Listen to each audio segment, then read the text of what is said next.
we are going to do what we have to do to ensure the survival of our race. An attempt has been made in the past to exterminate us. The British supported the killing and the mass slaughter of Biafrans because of crude oil and gas. That Ojukwu told Harold Wilson, we cannot give to you. This resource belongs to the people, and that was the end of it. And he said, because of that, we're going to kill you. And sadly, Britain is still doing something till this very day. A supposedly civilized and advanced country, aiding and abating the slaughter of an indigenous population because of oil and gas. Therefore, I'm asking all of you to remain very resolute, to remain very strong. Do not allow yourself to become distracted. We have almost won. As Dr. Matsanga said here a short while ago, we have awoken the consciousness of not just ethnic nationalities within Nigeria, but the entire African continent as a whole. We have won the debate. Now is the time for us to restore Biafra. And once that is done, believe you me, everybody will come to Biafra and to pay homage. Or should I say pilgrimage in this case. So we are winning. Many of them know that to be true. A few days ago, we lost the mother of our very, very formidable barrister, Okorafo. But that's not going to stop us, because I know that they will kill us, we will kill them in the end. Biafra will come. And Biafra is very, very close. I want our people to develop the mindset of the Afghanis. Never say die. There were a group of people called the Mau Mau in Kenya. There were a group of people called the Kumeko in our land. These are the two people that forced the British to a standstill. Go and ask anywhere. And the remnants, of course, of Benin Kingdom, we must acknowledge them because they also fought very gallantly as well. We did not fight because we didn't like the Bible that the white man brought to us or the whiskey that accompanied it. We fought because we are free people. The time has come for us to restore the kingdom of heaven upon the face of this earth. The time has come for Biafra to be reestablished. The time has come for Black Africa to be free. The time has come for every Black person, regardless of where you are in the world, to stand tall and to say, I am an African. Remain very strong, remain very resolute, and may Chukwukika be with you all. Thank you. Thank you very much. Thank you, sir. Thank you very much. Before you go, I would like to show you the newspapers in Kenya, in Nairobi. You are very far. You must be missing some of these papers. The Standard, can we, production team, I'm on the ground now. The Standard newspaper in Kenya, the headline here is not on the Biafra where we still have. The only problem in Kenya, we don't have a crisis of dividing a nation. We have the Standard newspaper said, who failed Uhuru? The blame game. That's the headline. But one key thing that stands out in the newspapers, why we are struggling to put Africa in order, is His Excellency President Uhuru Muigai Kenyatta last night opened one of the biggest ports in Africa. You talked of Nigeria having oil, but it doesn't have even petrol at the petrol station. Jesus Christ.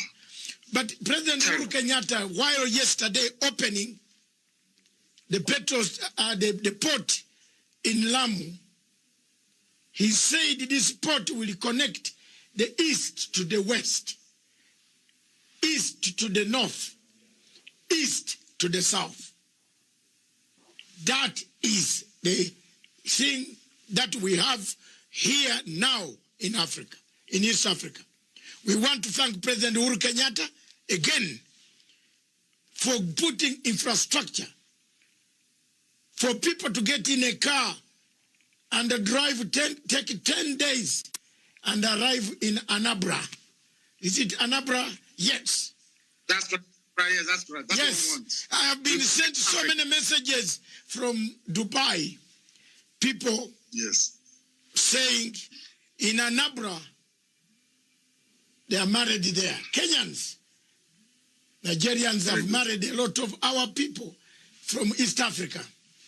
And I hope one day for us, my children, also one of them, my daughters, is married to an Ipob person from Onitsha. Wonderful. We know how to take care of our wives. We are united. Another newspaper says good things about Africa. The Lamport rose to life with the president is good. You can see it. Yes, yes. That's it. And another good thing in Africa, I'm looking for Africa stories. For your information, I am a Liverpool supporter for 43 years. Like myself. Or I don't know. My God. Thank you very much. It looks like we are all Liverpool here, but the others don't get worried. We are now struggling to liberate Africa. Don't forget your local team in Biafra, and don't forget. Absolutely. Rangers Football Club is my first love, and Liverpool is the side chick. My first team in Uganda is Villa Football Club. Villa. Then my team in Kenya is AFC Leopards. Then my team in the world is Barcelona. Wonderful. I die with the people of Cantona. I like Cantona. And you can now guess why I like Biafra. Yes, of course. So thank you very much. Thank you very much. Thank you very much, Honorable His Excellency Nnamdi Kanu, the leader of indigenous people of Biafra. I want to take this opportunity to thank you and to tell you that my television station is linked, will be linked directly to every system of the Biafran people, everywhere. Thank you very much. We shall, let's today make a formidable move. I am not here for money. I never asked for a penny from any Nigerian in order to broadcast. I started broadcasting with passion. I have already told you one of my daughters is married to a man from Onitsha. And this man comes to my house, tells me the story. You know, in London, he tells me the story. I have been a supporter of the people. That Obasanjo there, you see walking free. It was me demonstrating at the Nigerian embassy for Abacha to release him with Chief Abiola. Yes. I wanted them released together with Osuji, who is the president of ICC. We used to come there every Friday for Obasanjo to have freedom. But when Obasanjo came out, he looks for money. Anywhere you find Obasanjo, you know he's looking for money. I'm sorry to tell Nigerians, may God bless me for being truthful and honest. There's no conflict. There's no conflict Obasanjo has ever solved in Africa. Even when even when we went for Zimbabwe Troika in Melbourne House, Obasanjo sided with Australia to expel Zimbabwe from the Commonwealth. That's the man you have. But thank you very much, God. Jesus Christ, hold us. Don't tire. Keep on the struggle. Keep fighting. I will. Keep democratically sending the message. You need a referendum. Peaceful ways. Don't give up. May God hold your hand. Thank you very much. Thank you. Thank you, sir. Thank you for having me. Thank you very much. Yes. Viewers, this station, therefore, is for Africa, by Africa, with Africa. Long live Africa. Ciao.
morning or night because I know that some of you in Los Angeles now is 10 or 11 a.m. in the morning of Sunday, the 11th day of April for some of you. And for those of you who are in Australia and in Japan, I know you have now gone into Monday. That's the way it is. I am going to report, or should I say, talk about very briefly what Dave Umahi said regarding the mess that they are now in, those of them that claim that they are governors from the East. He was reported in the newspapers as having said that they are now hiding their faces in shame. Dave Umahi, along with the rest of the Ifulefu governors, have now realized, or should I say recognized, that all along we have been right. There is nothing I tell you that is not ordained by heaven itself. There is nothing that I tell you that is not the truth, the whole truth and nothing but the truth. There is nothing that I say to you that will not come to pass. We knew that they were wrong all along. And we must, of course, commend them for coming out to boldly say that they have been wrong and that we have gotten it right. Because Dave Umahi have been in support of Fulani Janjaweed in Ebonyi State and beyond. I'm sure he is even a junior patron of Mietiala. These are the people that think that without the patronage of the Fulani Janjaweed Caliphate, they will not emerge, or should I say, sustain their political relevance. But today we are making it very clear to them that, isn't it very funny that those things that miscreants were talking about very many years ago, those who claim that they are intellectuals or the elite, so to speak, are now agreeing with what miscreants were saying a few years ago, up until this very moment, of course. The Ebonyi State Governor Dave Umahi said, that was last week, that the governors of the region were currently hiding their faces in shame. He said governors of the region, all of them. These are the people that prescribed IPOB. These are the people that joined the Fulani Janjaweed to send men to my house to kill me. They killed 28 men instead. As a result of that very invasion, my father and my mother passed on. They died as a result of it. I lost my cousin and I lost my dog, Jack, in the process because they wanted me dead. Not the Fulani, no, not at all. The people that gave them the go-ahead to come to my house to kill me were the governors of the East, the same governors today who are now saying that they are covering their faces in shame. Why are they covering their faces in shame? Because they understand that they have failed the people. They understand that they do not have the requisite character, resilience, and toughness to confront our collective enemy, which is Fulani Janjaweedism, the Fulani Caliphate. They lack the mettle, they do not have the balls. They don't have what it takes to be able to confront the Fulani and tell them where to get off. But we have been doing so for very many years. For that, we were vilified, called unprintable names, and they ganged up to try to kill as many of us as possible, myself included. And we have paid the ultimate price in pursuit of this very noble cause of Biafra restoration. And that is why we are not going to stop, not today, not tomorrow, not ever. That was why I held a meeting with one of the leaders of Ambazonia. Because as I said earlier, the leader and president of Ambazonia is in prison in Yaoundé. Anybody, anywhere, claiming that they are the president of Ambazonia, they are usurpers, they are charlatans, and should not be taken seriously. The man fighting, the man upon whose head rests everything to do with Ambazonia freedom is in prison, of which Dr. Cho Ayoba is his representative and leader of War Council. We must get those facts right.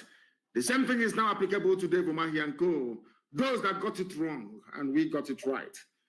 But it's a good thing they have shown magnanimity by coming out to acknowledge that they were wrong and they were right. And we should try as much as possible to forgive, but not to forget. Because you know how foolish these governors are. They will go back to their old treacherous ways because they cannot survive without serving the caliphate. That is their problem. But I wish they can win themselves of that dependence on people who do not mean well for them. I wish and I pray that they can do that. Umahi said this thing in Abakaliki, the state capital, in front of the vice president of the Zoological Republic, Yemi Osinbajo, who paid a condolence visit to the state. A condolence visit. No one has ever told us who killed those people till today. No one. I heard some idiots from some glorified Alamajiri, Tanko Yakasai, and one other governor from the north, some fools gathered. I think they gathered somewhere. They said they held a meeting at Kaduna House. They were talking about the killing of Hausa people. And I want to make it abundantly clear to them that we never killed any Hausa person, not at all. I am personally in good terms with Hausa people. I have nothing against them. They were foolish in years gone by allowing the Fulani Janjaweed to use them. I am not against Hausa people. And I want every journalist, every newspaper, BBC, all the rest of them, all of you serving the interest of neo-colonialists to understand this. I am not against Hausa people. I am only against their stupidity for allowing themselves to be used by cattle headers to overthrow their ancient monarchies that were replaced with Fulani Emirate system of governance. Who killed the people in Ebonyi? Nobody can tell us. But what concerns them is allegedly, of course, so they claim the killing of 4 Hausa people in Olo, which is a lie. An absolute lie, because I'm sure they were the ones that killed those Hausa people.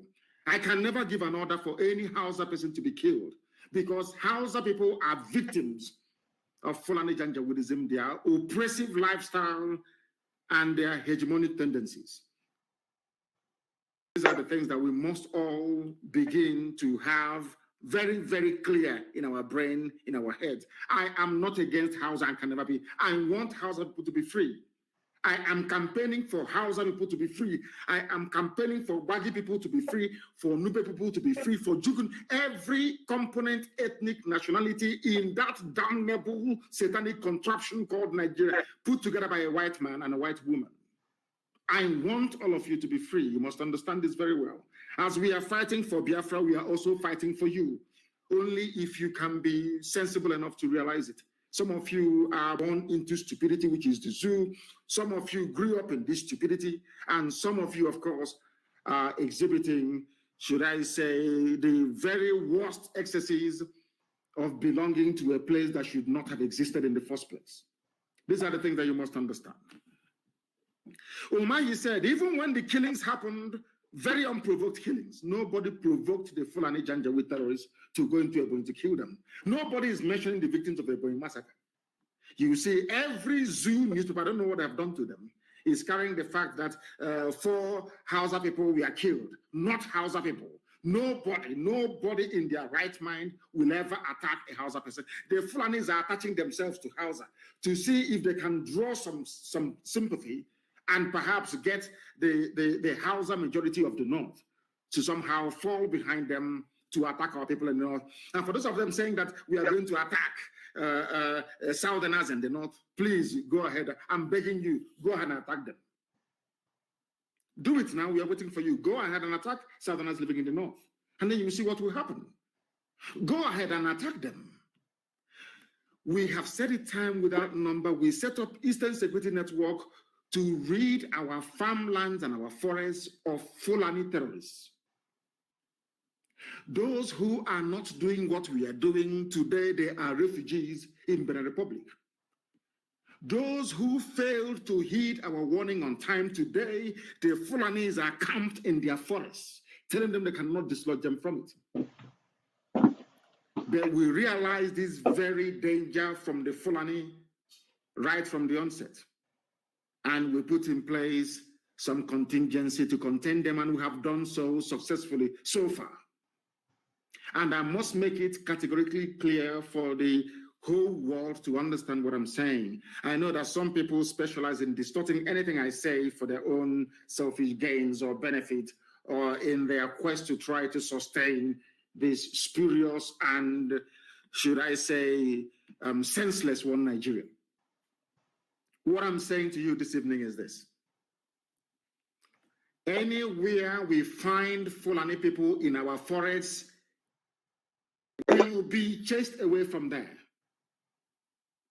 They will, I'm making it very clear and I'm speaking very slowly so you understand me very well. Wherever we find Fulani in our forest, God Almighty is my witness, we will attack them, we'll chase them away from there. Why? Because the Nigerian army and police are using them as cover, should I say, to advance the agenda of the northern, should I say, the Arewa Caliphate. They want to Islamize everybody. They want to take over our land. We're not going to allow it to happen. Dave Umahi woke up very, very late, and now he's lamenting. A sitting governor, can you believe that? That people came to his state and slaughtered his people. Now he has realized that we did not provoke anybody. We have been called all kinds of names, and we feel ashamed that the same people we are fighting for. Dave Umahi admitted that himself and all the other governors are fighting for the Fulani. That is what he said. And I'm going to quote him verbatim, what he said, exactly his own words. We have been called all kinds of names, and we feel ashamed that the same people we are fighting for day and night, who are they fighting for day and night? Fulani Janjaweed, the same people raping our mothers, abducting our sisters, the same people slaughtering our fathers in the farm, the same people occupying our forests. A sitting governor, can you believe that he's saying they have been fighting for them? Oh my goodness. We as governors and leaders of the Southeast have been fighting for the Fulani to ensure the oneness of Nigeria. How can they come to my state to attack my people? And we were slaughtered and killed. These are the words of Dave Umahi, a sitting governor. Those that some of you erroneously refer to as a leader. Those that some of you think that by occupying a political office in Nigeria, somehow you are a leader. No, you're not. You are a criminal. You are an accomplice to murder. You are a slave of the caliphate. Because they control INEC, and with INEC they can do whatever they like. They can put into office anybody of their choosing. That is why each time they tell you, oh, why don't you go and contest elections? Go and contest. Because ultimately they will announce the result. Fulani Janjaweed will announce the result, of course, with the supervision and guidance of Britain. That is why we are in the mess we are in today, that our people, we are slaughtered, over 30 of them in Ipob. Nobody's talking about them. What I'm hearing is 4 people killed in Olo, allegedly, of course. Fulani claiming that Hausa. Why don't you say that Fulanis were killed?